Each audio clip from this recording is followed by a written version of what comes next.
Hello, students. So, our today's class will be focused on the topic important definitions.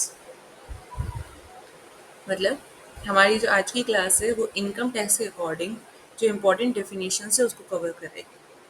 अब income tax के हिसाब से तो बहुत सारे डेफिनेशन है, पर हम जो कवर करने वाले हैं इस क्लास में वो है असेसमेंट एंड प्रीवियस ईयर, और नेक्स्ट होगा इनकम।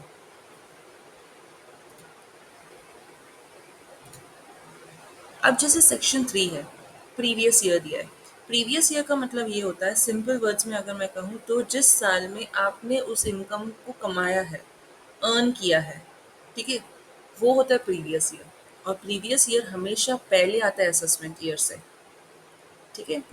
इधर लिखा भी हुआ है कि previous year means the financial year immediately preceding the assessment year.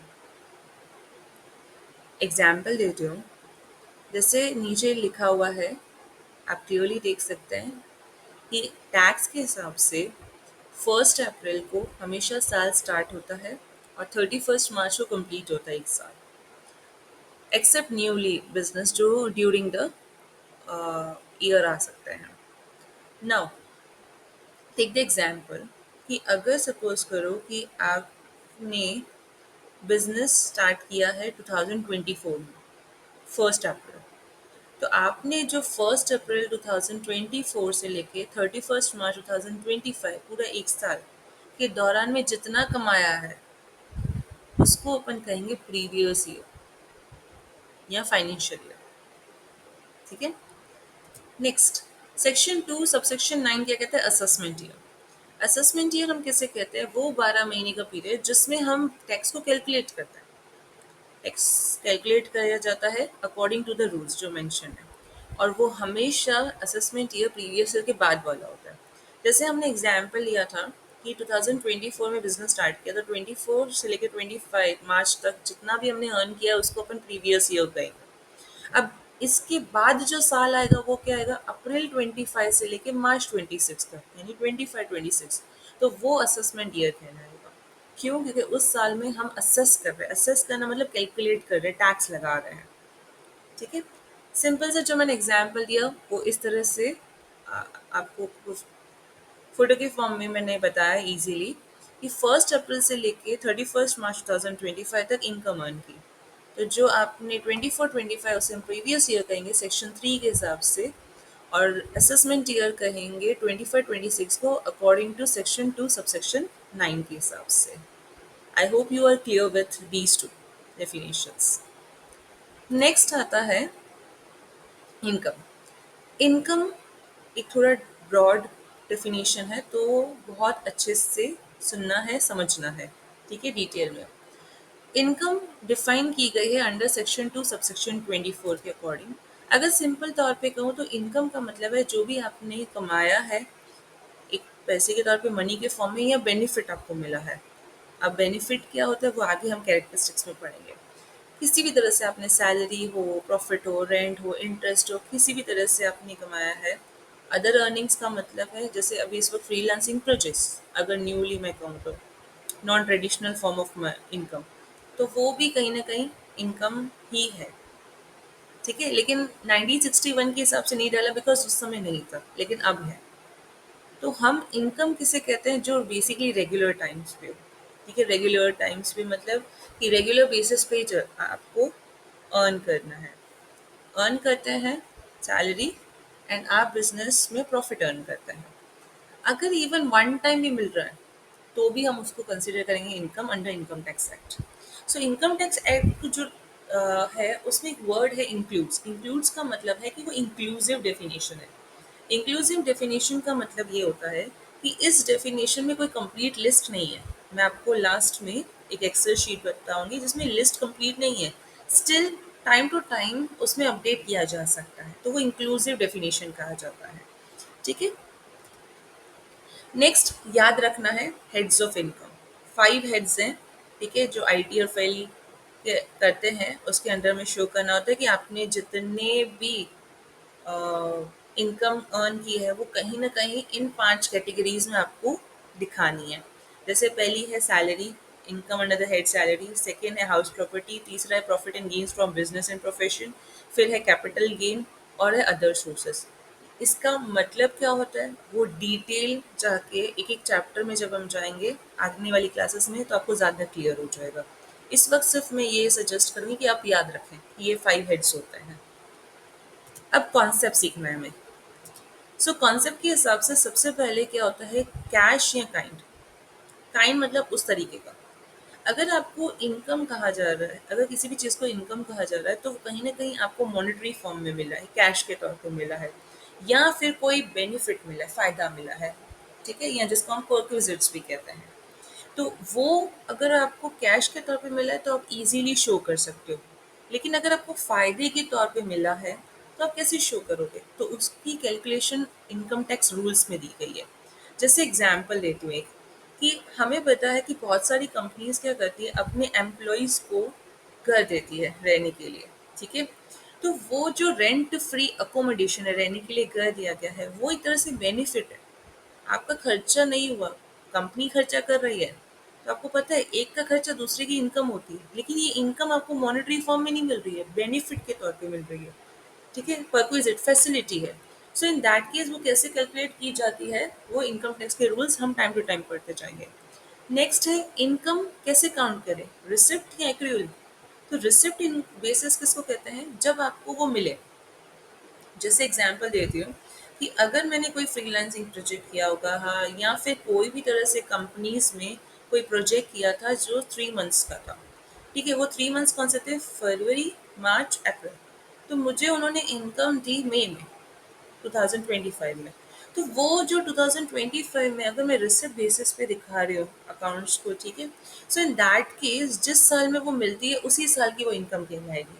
तो अगर मुझे मार्च मई 2025 में मिली है इनकम, इसका मतलब है जो 1 अप्रैल 2025 से नया साल शुरू हुआ है वो उस साल की इनकम है, 25-26 की, ठीक है। एक्रूअल बेसिस क्या रहता है, एक्रूअल बेसिस का मतलब रहता है कि आपकी इनकम ड्यू हो गई है, मिलनी थी आपको, राइट था, रिसीव करना था आपको टैक्स पेयर के तौर पे, लेकिन अभी आपको मिली नहीं है, ठीक है, आपको फ्यूचर डेट में मिली है। जैसे बहुत सारे आप जानते हैं कि सैलरी सिस्टम में क्या रहता है कि जैसे ही मंथ कंप्लीट होता है नेक्स्ट मंथ मिलती है सैलरी। तो सपोज करो कि 31 मार्च को अगर कोई बिजनेस है जो 31 मार्च की जो सैलरी है अब वो अप्रैल में दे रहा है, तो 31 मार्च तक एक साल था, 31 मार्च के बाद 1 अप्रैल से दूसरा साल शुरू होता है। तो अगर उनका जो बिजनेस है वो एक्रूअल बिजनेस है, ठीक है, उनकी जो अकाउंटिंग है वो एक्रूअल बेसिस पे रहते हैं, जिसमें ड्यू होता है लेकिन वो पे उस समय नहीं करते, बाद में पे करते हैं, ऐसा सिस्टम अगर वो मेंटेन करते हैं, तो इन दैट केस वो आपकी जो इनकम है वो अप्रैल की नहीं कहलाएगी, मार्च की कहलाएगी। तो एक इनकम रिसिप्ट है या एक्रूअल है वो कैसे जानेंगे, depend on the accounting system जो मेंटेन किया जा रहा है, ठीक है। लीगल और illegal source of income, income जो है वो आपने अर्न की, ठीक है, सोर्स जो जहाँ से अर्न की वो लीगल भी हो सकता है, इलीगल भी हो सकता है, ठीक है, लेकिन इनकम है तो उस पर टैक्स तो आपको पे करना पड़ेगा।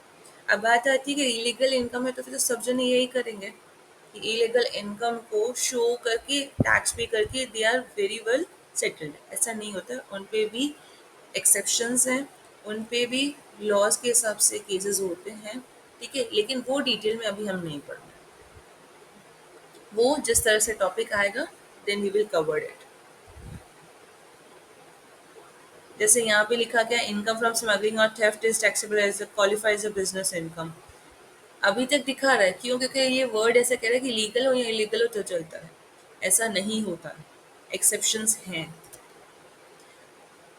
टेम्परेरी और permanent.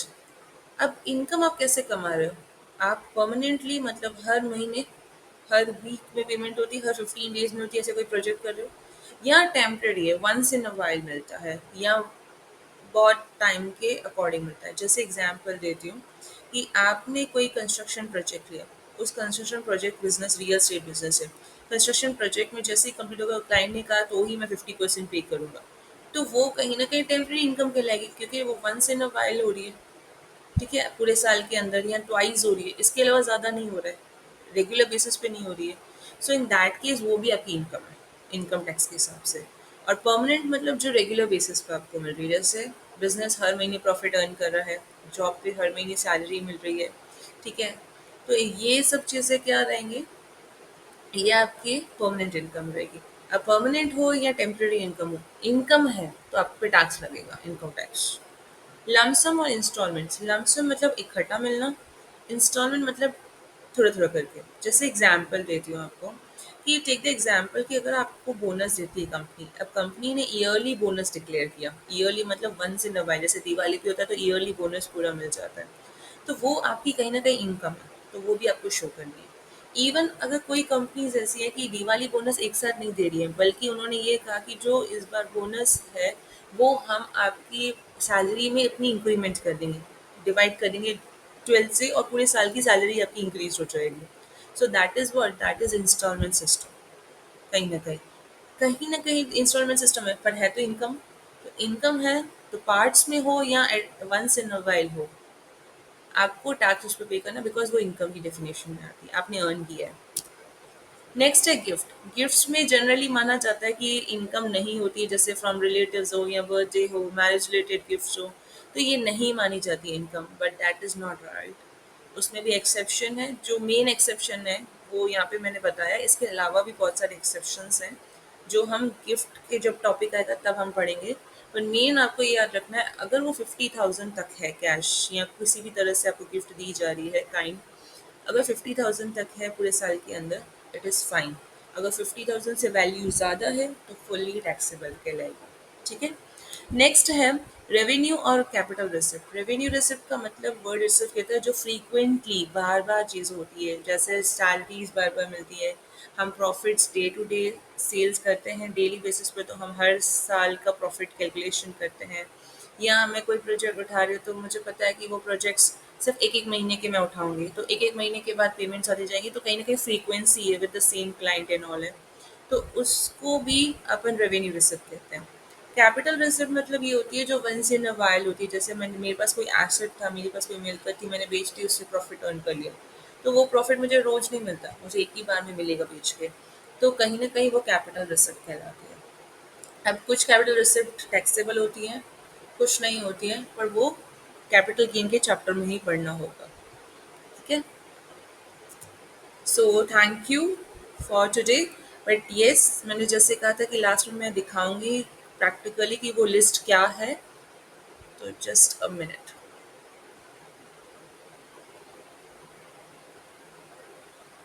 Yes, you can see over here कि मैंने आपके साथ शेयर किया है कि जो सेक्शन 2 सब सेक्शन 24 के अंदर जो इनकम है, उस इनकम की लिस्ट है ये first area type of income जो कवर होती है।